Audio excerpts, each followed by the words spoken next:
जय हिंद। आप सभी दोस्तों को नई उमंग क्लासेज में हार्दिक स्वागत है।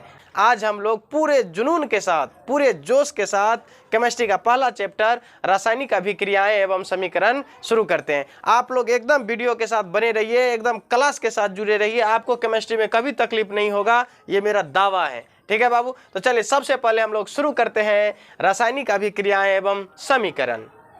चलिए, तो सबसे पहले देखिए रासायनिक अभिक्रिया क्या है। रासायनिक अभिक्रिया को अंग्रेजी में केमिकल रिएक्शंस कहते हैं। रासायनिक अभिक्रिया को अंग्रेजी में केमिकल रिएक्शंस कहते हैं। ठीक है बाबू, तो सबसे पहले देखिए रासायनिक अभिक्रिया क्या है। देखिए रासायनिक अभिक्रिया जब एक या एक से अधिक पदार्थ आपस में अभिक्रिया करके नए पदार्थ का निर्माण करता है, तब वह प्रक्रिया रासायनिक अभिक्रिया कहलाता है। समझ में आया? तो इस प्रकार से आप लोग एकदम फ्री फाइन याद रखिए, जब एक या एक से अधिक पदार्थ आपस में अभिक्रिया करके नए पदार्थ का निर्माण करता है तो वह प्रक्रिया रासायनिक अभिक्रिया कहलाता है। बस सिंपल याद रखिए। ठीक है, इसका उदाहरण समझिए। जैसे देखिए हाइड्रोजन और क्लोरीन, इसे हम क्या किए, अभिक्रिया करवाए किसके उपस्थिति में, तो सूर्य प्रकाश की उपस्थिति में। किसके उपस्थिति में?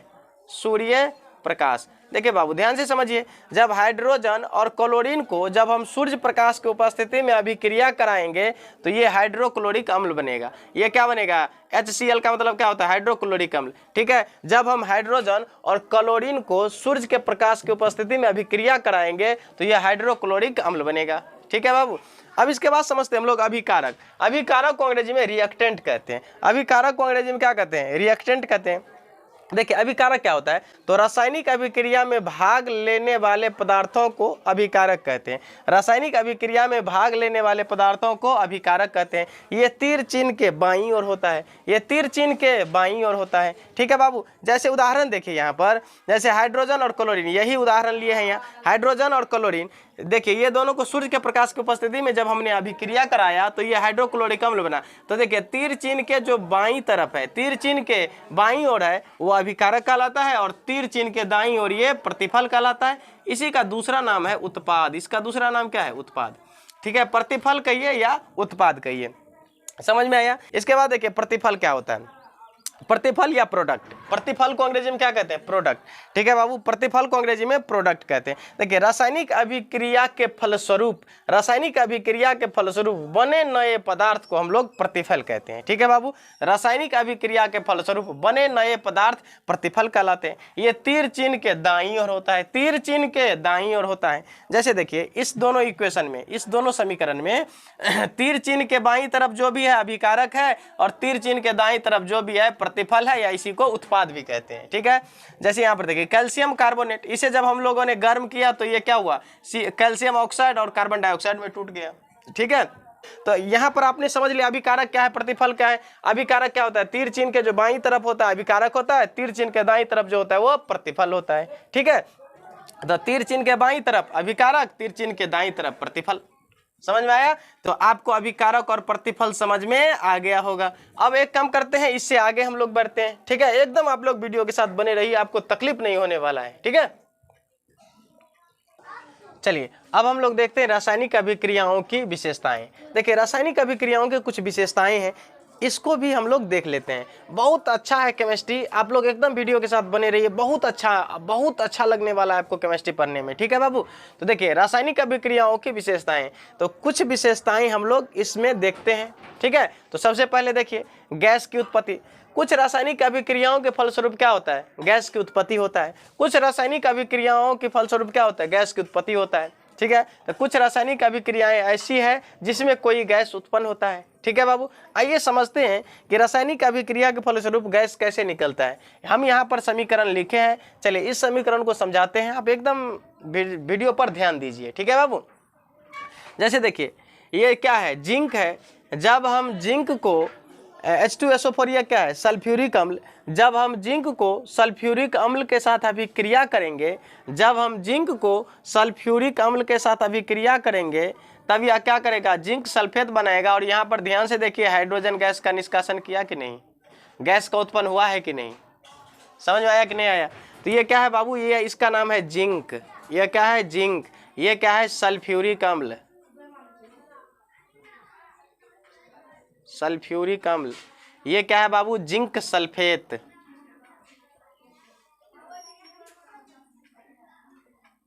Zinc sulphate. ये क्या है बाबू, हाइड्रोजन। ठीक है, ये हो गया आपका जिंक सल्फेट, ये हो गया आपका हाइड्रोजन। ये हाइड्रोजन क्या हो गया बाबू, गैस। हाइड्रोजन क्या हो गया, गैस। अब ध्यान दीजिए, जब हम जिंक को सल्फ्यूरिक अम्ल के साथ अभिक्रिया करवाए तब क्या होगा। अब कहिएगा जिंक सल्फेट कैसे बना, तो देखिए बाबू, जिंक क्या होता है, हाइड्रोजन से अधिक क्रियाशील होता है।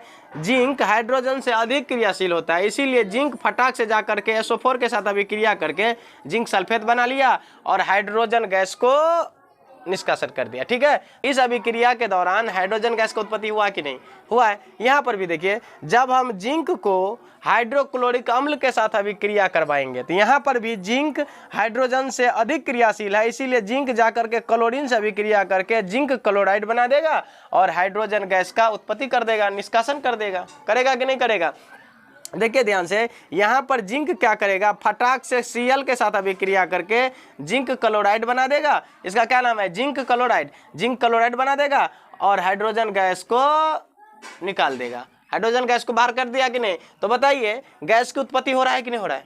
यहाँ पर भी इस अभिक्रिया के दौरान गैस की उत्पत्ति हुआ है, इस अभिक्रिया के दौरान भी गैस की उत्पत्ति हुआ है कि नहीं हुआ है बाबू।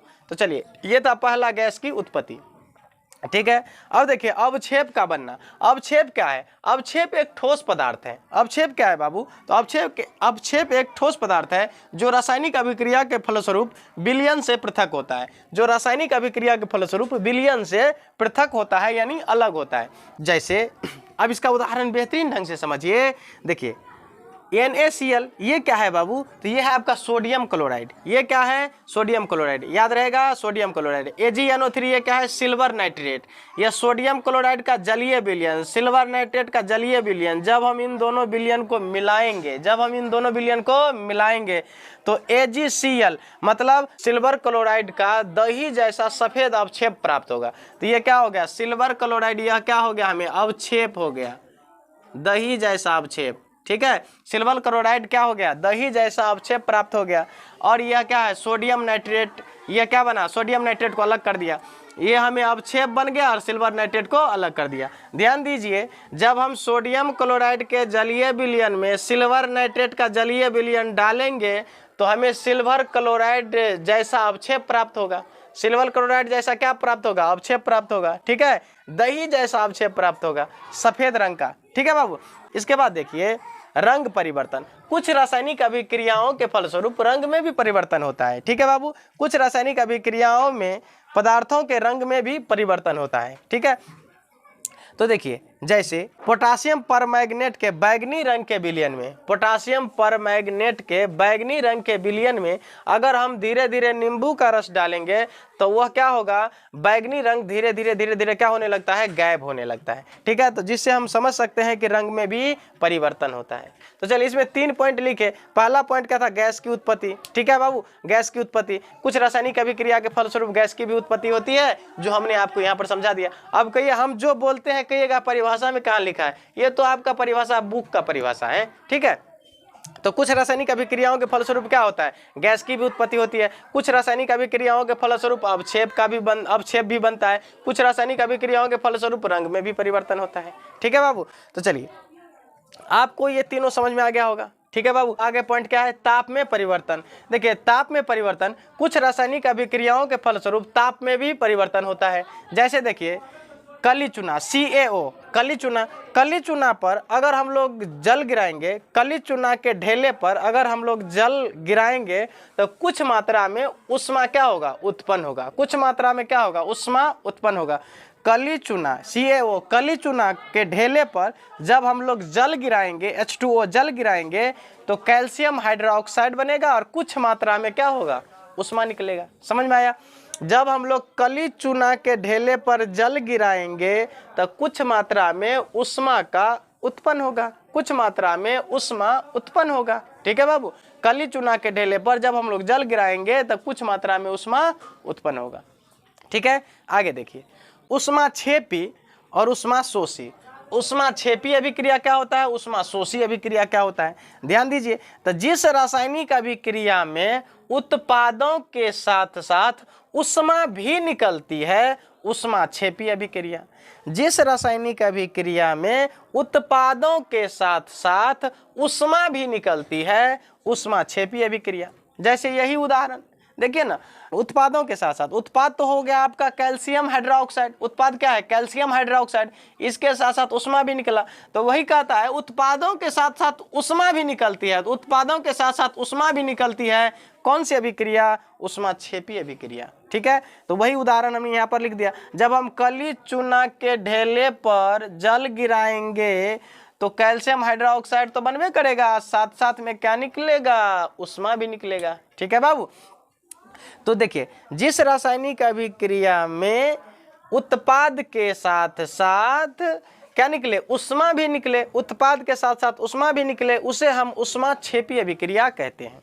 अब देखिए उष्मा शोषी, उष्मा शोषी क्या होता है, जिस रासायनिक अभिक्रिया में उष्मा का अवशोषण होता है, जिस रासायनिक अभिक्रिया में उष्मा का अवशोषण होता है उसे उष्मा शोषी कहते हैं। ठीक है, जिस रासायनिक अभिक्रिया में उष्मा का अवशोषण होता है, उष्मा का क्या होता है, अवशोषण होता है। जैसे देखिए कैल्शियम कार्बोनेट का अपघटन उष्मा शोषी अभिक्रिया होती है। तो कैल्शियम कार्बोनेट जब टूटा, जब इसका अपघटन हुआ, ध्यान से समझिए, जब कैल्शियम कार्बोनेट का अपघटन हुआ तो ये कली चूना और कार्बन डाइऑक्साइड में बदल गया। क्या उष्मा निकला, नहीं निकला। तो जब कैल्शियम कार्बोनेट का अपघटन हुआ, कैल्शियम कार्बोनेट का अपघटन हुआ तो कली चूना और कार्बन डाइऑक्साइड बना। यहाँ तो उष्मा नहीं निकला, यहाँ पर क्या होगा, उष्मा का अवशोषण हो गया है, उष्मा का क्या हो गया, अवशोषण हो गया है।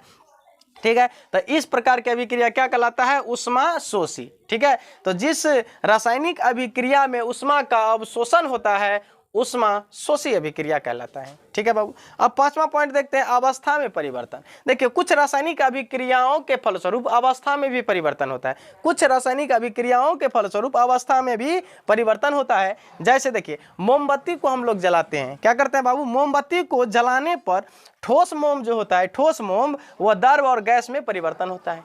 मोमबत्ती को जब हम जलाते हैं तो ठोस मोम क्या होता है, द्रव और गैस में परिवर्तन हो जाता है। ठीक है बाबू। तो ये रहा हमारा रासायनिक अभिक्रियाएं।